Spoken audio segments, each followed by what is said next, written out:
Good morning, Columbus. Thank you so much for tuning in to today's daily dose of digital Torah inspiration here at Sinai Studios, Judaism Today. You know, for many people, unfortunately, the high holidays are a drag.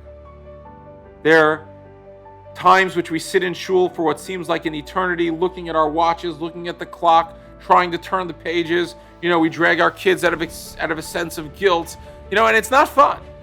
It's not things we like. I like to call this high holidays Judaism.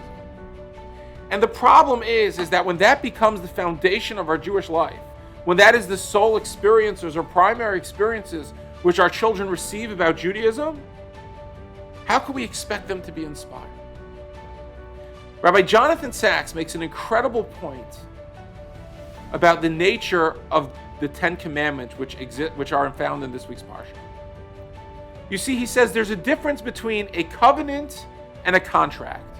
A contract is a legal document you make with your plumber, with your gardener, with your lawyer. You make contracts to set out the terms of the deal. The more specificity, the better it is, so there's not confusion. It's a cold, hard relationship in which is completely transactional. You do A for me, I give you money. You do C, I do D. It's totally transactional. There's no heart in it.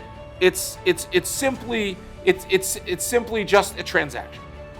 The notion of the Ten Commandments was a covenant. A covenant is not a contract. A covenant is about a relationship. It's about not just if you do A for me, I'll do B for you, but it's about entering into a loving relationship. When you think about a marriage isn't about the husband doing X and the wife doing Y. This one goes to work, the other one, takes out the garbage, the other one makes dinner, etc. It's not about the transactions. Of course, there are responsibilities in marriage, but it's primarily about the relationship. It's about the heart and soul that bind the two parties together. When you stand under the chuppah, you're not itemizing the things you expect as you would do in a contract. You're saying, I'm sanctifying you to me.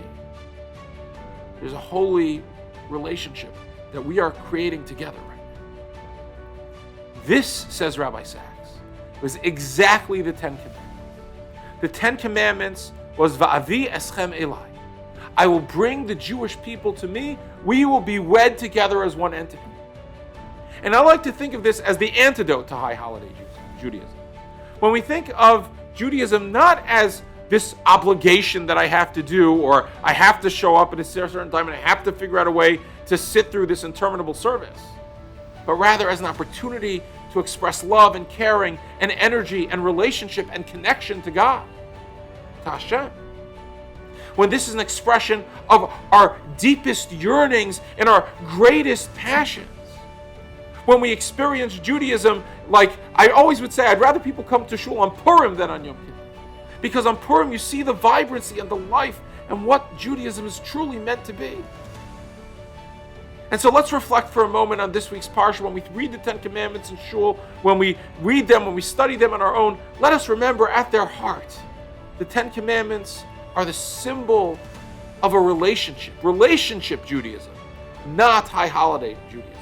Let's teach that to our kids. Let's give them over a Judaism which they'll love and they can be passionate about and they can get into and they can buy into. Not something that they feel their parents are just schlepping them along. If we live our lives like this, our Jewish lives will be totally different, totally transformed, and we can live active, meaningful, and inspired Jewish lives.